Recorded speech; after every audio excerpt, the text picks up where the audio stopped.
Shalom sahabat Biblika yang dikasih oleh Tuhan. Sungguh senang kita dapat berjumpa kembali di dalam acara refleksi sahabat Biblika. Pada hari ini kita tiba pada episode yang ke-21 di dalam serial pembahasan Kitab Roma dengan tema Menanggapi Kejahatan. Kita akan membaca firman Tuhan dari Roma pasal 12 ayat 17 hingga ayatnya yang ke-21. Saya akan bacakan untuk kita semuanya di dalam terjemahan sederhana Indonesia. Kalau ada orang yang berbuat jahat kepadamu, jangan membalasnya dengan kejahatan lagi. Tetapi pikirkanlah baik-baik, supaya apa yang hendak kamu perbuat terhadap orang itu dianggap baik oleh semua orang. Sedapat mungkin dari pihakmu, berusahalah untuk hidup damai dengan semua orang. Saudara-saudari yang saya kasihi, janganlah membalas dendam kepada orang yang berbuat jahat kepadamu. Tetapi biarlah Allah yang membalas kejahatan orang itu dengan kemarahannya. Karena dalam firman Tuhan tertulis, hanya aku yang berhak memberikan hukuman. Setiap orang yang melakukan kejahatan, akulah yang akan membalasnya. Tetapi hendaklah kamu melakukan firman Tuhan ini. Kalau orang yang memusuhimu lapar, berilah dia makan. Kalau orang yang memusuhimu haus, berilah dia minum. Karena dengan cara itu kamu akan membuat dia menjadi malu. Jangan biarkan dirimu dikalahkan oleh kejahatan, tetapi marilah kita mengalahkan kejahatan dengan terus berbuat baik. Roma 12 ayat 17 hingga ayatnya yang ke-21. Sahabat Biblika yang dikasih oleh Tuhan, Roma pasal 12 banyak berbicara tentang apa yang diharapkan dari orang Kristen secara umum. Misalnya di dalam Roma 12 ayat 1 dan 2, mereka harus mempersembahkan diri mereka sebagai persembahan yang hidup dan berkenan kepada Tuhan. Mereka tidak menjadi serupa dengan dunia ini. Mereka harus diubahkan oleh pembaruan pikiran mereka. Mereka harus membuktikan apa kehendak Tuhan yang baik, dapat diterima dan sempurna. Dalam istilah yang lebih spesifik, dalam Roma 12 ayat 3-16, mereka harus memenuhi fungsinya dalam tubuh Kristus. Roma 12 ayat 3-8. Mereka harus mengasihi tanpa kemunafikan, membenci apa yang jahat. Roma 12 ayat 9. Mereka harus mengasihi saudara-saudara sebagai keluarga, saling mendahului di dalam memberi hormat. Roma 12 ayat 10. Mereka harus melayani Tuhan dengan rajin, dengan semangat yang menyala-nyala. Roma 12 ayat 11. Mereka harus bersuka cita dalam pengharapan, bersabar dalam kesusahan, bertekun dalam doa. Roma 12 ayat 12. Mereka harus berbagi dalam kebutuhan orang-orang kudus, mengupayakan keramahan terhadap orang asing. Roma 12 ayat 13. Mereka harus memberkati orang-orang yang menganiaya mereka. Roma 12 ayat 14. Mereka harus bersuka cita dengan orang yang bersuka cita, dan menangis dengan orang yang menangis. Roma 12 ayat 15. Mereka harus memiliki pikiran yang sama dengan kerendahan hati. Roma 12 ayat 16. Perilaku seperti itu tentu saja merupakan indikasi transformasi. Tapi mungkin salah satu tanda transformasi terbesar adalah bagaimana seseorang menanggapi kejahatan, adalah bagaimana seseorang memperlakukan musuhnya. Sifat manusia berespon dengan baik, dengan pembalasan. Beginikah tanggapan orang Kristen? Dalam teks Roma 12 ayat 17-20, kita menemukan apa yang Barnes gambarkan sebagai salah satu ajaran kekristenan yang paling sulit. Tetapi hukum Kristus tentang masalah ini tidak dapat dibatalkan. Ini adalah tuntutan serius yang dibuat atas semua pengikutnya, dan itu harus ditaati. Bagian yang sulit ini berkaitan dengan bagaimana seseorang bereaksi ketika dianiaya oleh mereka yang jahat. Yang pertama, bagaimana kita harus berespon kejahatan? Tidak membalas kejahatan dengan kejahatan. Jadi Paulus menulis dalam Roma 12 ayat 7a dan di tempat lain, jangan ada seorang pun dari kalian yang membalas kejahatan dengan kejahatan, tetapi berusahalah untuk selalu berbuat baik kepada saudara-saudari seiman dan semua orang. Tesalonika 5 ayat 15. Dia tidak sendirian di dalam larangan ini. Nasihat Salomo dalam Amsal, janganlah engkau berkata, aku akan membalas kejahatan. Nantikanlah Tuhan, Ia akan menyelamatkan engkau. Amsal 20 ayat 22. Ajaran Yesus dalam khotbah di bukit, tetapi aku berkata kepadamu, janganlah melawan orang yang berbuat jahat kepadamu. Kalau seseorang menampar pipi kananmu, berikanlah juga pipi kirimu. Kalau seseorang mengadukan kamu ke pengadilan dan menuntut bajumu, berikanlah juga jubahmu kepadanya. Matius 5 ayat 39. Tulisan Petrus dalam suratnya, ketika orang lain berbuat jahat kepadamu, janganlah membalasnya dengan kejahatan. Ketika orang lain menghinamu, janganlah membalas dia dengan penghinaan. Sebaliknya, berdoalah supaya Allah memberkati dia. Memang untuk itulah kita dipanggil menjadi milik Allah yang istimewa, yakni supaya ketika kamu dibuat susah, kamu membalasnya dengan memberkati. Dengan begitu kamu juga akan diberkati Allah di kemudian hari. 1 Petrus 3 ayat 9. Dengan demikian kita dilarang menanggapi kejahatan dengan kejahatan. Membalas kejahatan dengan kebaikan.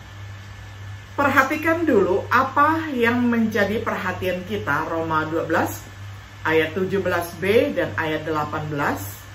Memperhatikan hal-hal baik di mata orang lain, untuk hidup damai dengan orang lain jika memungkinkan. Oleh karena itu, tanggapan kita terhadap kejahatan adalah membalas dengan kebaikan. Roma 12 ayat 20. Seperti yang diperintahkan hukum Musa, apabila engkau melihat lembu musuhmu atau keledainya yang sesat, maka segeralah kau kembalikan binatang itu. Apabila engkau melihat rebah keledai musuhmu karena berat bebannya, maka janganlah engkau enggan menolongnya. Haruslah engkau rela menolong dia dengan membongkar muatan keledainya. Keluaran 23 ayat 4-5. Seperti yang dicontohkan Daud dalam hubungannya dengan Raja Saul. Katanya kepada Daud, engkau lebih benar daripada aku, sebab engkau telah melakukan yang baik kepadaku, padahal aku melakukan yang jahat kepadamu. 1 Samuel 24 ayat 17. Seperti yang dinasihati Salomo dan Paulus mengutip, jikalau seterumu lapar, berilah dia makan roti, dan jikalau ia dahaga, berilah dia minum air, karena engkau akan menimbun bara api di atas kepalanya, dan Tuhan akan membalas itu kepadamu. Amsal 25 ayat 21 hingga ayat yang ke-22. Seperti yang Yesus ajarkan dalam khotbahnya di bukit, tentang jangan membalas kejahatan dengan kejahatan, dan juga tentang mengasihi musuh. Matius 5 ayat 38 sampai ayat 44. Perhatikan baik-baik bahwa responnya adalah dengan niat baik dan kebaikan yang agresif. Orang biasanya merespon secara berbeda, tergantung pada kemampuan mereka, misalnya balas dendam, pertahanan diri, perlawanan pasif, melarikan diri, korban tak berdaya. Namun orang Kristen diajarkan untuk menanggapi dengan kasih. Mengapa? Paulus menjelaskan hal yang kedua. Mengapa kita harus merespon dengan kebaikan? Karena pembalasan adalah hak Allah. Pembalasan adalah hak prerogatif Allah. Roma 12 ayat 19. Dia pasti memiliki kemampuan untuk mengelolanya dengan adil. Nahum 1 ayat 1 sampai 8. Dia lambat marah. Dia tahu hati manusia. Dia memiliki alat untuk melakukan balas dendam. Misalnya, otoritas pemerintahan. Roma 13 ayat 1 sampai 4, 1 Petrus 2 ayat 13 sampai 14. Misalnya lagi, menyerahkan manusia kepada kebejatan dosa-dosanya. Roma 1 ayat 18 sampai 32. Misalnya lagi, kedatangan Tuhan dalam nyala api. 2 Tesalonika 1 ayat 7 sampai 9. Oleh karena itu, kita harus memberi tempat untuk murka Allah. Murka manusia tidak menghasilkan kebenaran Tuhan. Yohanes 1 ayat 19 sampai 20. Murka manusia lebih sering merupakan perbuatan daging. Tetapi sekarang, marilah kita masing-masing membuang semua sifat hidup lama yang ada dalam diri kita seperti marah, membenci, dan menjelekkan orang lain serta ucapan yang kotor. Kolose 3 ayat 8 adalah suatu kesalahan untuk menganggap bahwa setiap contoh perilaku Allah berarti kita dapat melakukan hal yang sama. Kemenangan atas kejahatan lebih mungkin. Tujuan kita adalah untuk mengatasi kejahatan. Roma 12 ayat 21. Bagaimana kita bisa berharap terbaik untuk mengatasi kejahatan dan mengubah orang jahat? Jika kita bereaksi sebagai pembalas, pembela atau pelaku pasif, kita hanya meyakinkan oposisi yang mungkin benar. Jika kita bereaksi sebagai pelari emas tak berdaya, kita hanya dapat mengkonfirmasi pandangan oposisi bahwa kita pengecut atau lemah. Cara yang paling mungkin untuk mengatasi kejahatan dan mengubah orang jahat adalah dengan bereaksi dengan niat baik yang aktif. Bukankah ini cara Tuhan berusaha mengubah dunia? Roma 5 ayat 8, Yohanes 3 ayat 16, Roma 2 ayat 4. Bukankah ini cara Yesus berusaha mengubah dunia? 1 Petrus 2 ayat 21 sampai 25.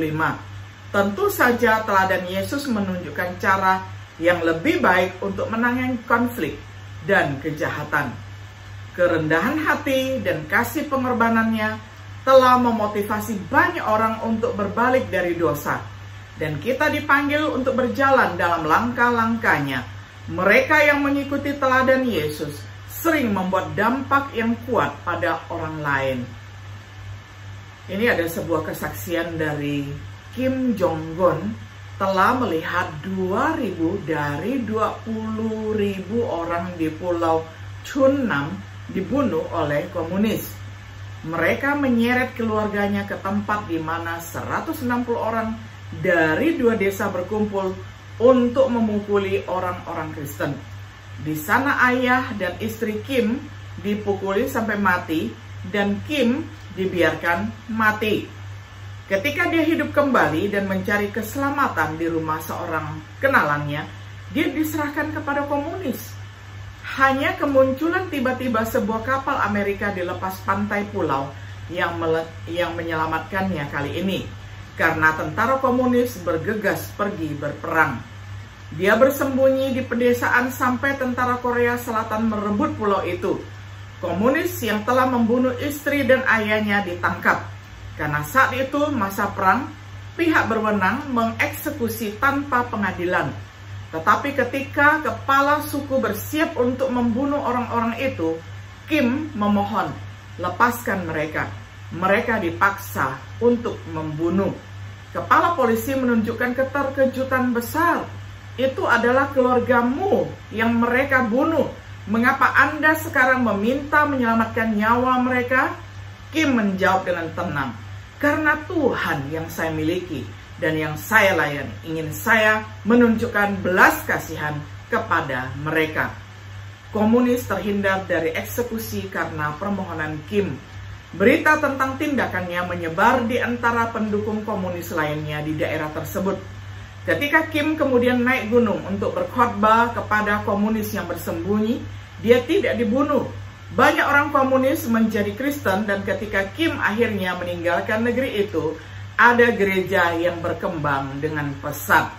Sebagai kesimpulan, kita mungkin tidak pernah dipanggil untuk mewujudkan kekuatan menanggapi kejahatan dengan kebaikan dengan cara yang luar biasa. Tetapi kita bisa mulai dengan bagaimana kita menanggapi pelecehan pribadi yang sering kita terima dari orang lain.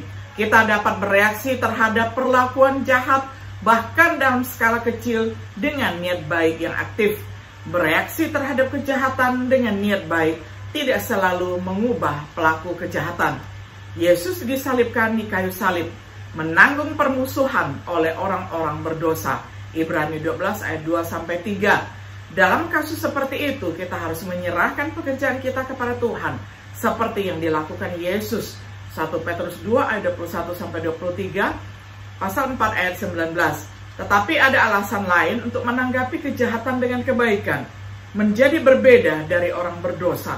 Lukas 6 ayat 32 sampai 34. Menjadi seperti Bapa surgawi kita. Lukas 6 ayat 35 sampai 36. Untuk menerima berkat, lebih mungkin untuk mengasihi kehidupan dan melihat hari-hari baik. 1 Petrus 3 ayat 9 sampai 12. Apakah kita ingin mengasihi kehidupan dan melihat hari-hari baik? Kemudian ubahlah dengan pembaruan pikiran kita dan tunjukkan bahwa kehendak Tuhan untuk menanggapi kejahatan memang baik, dapat diterima dan sempurna. Sahabat Biblika yang dikasihi oleh Tuhan, biarlah setiap kita yang sudah belajar firman Tuhan merefleksikannya kembali dengan menanggapi kejahatan dengan melakukan perbuatan kebaikan seperti yang Tuhan Yesus ajarkan, bahkan Tuhan Yesus teladankan sampai mati di kayu salib. Kiranya Tuhan Yesus sendiri akan memberikan kita kesanggupan, kekuatan, penyertaan, dan berkat di dalam mengiring jalan Tuhan. Shalom.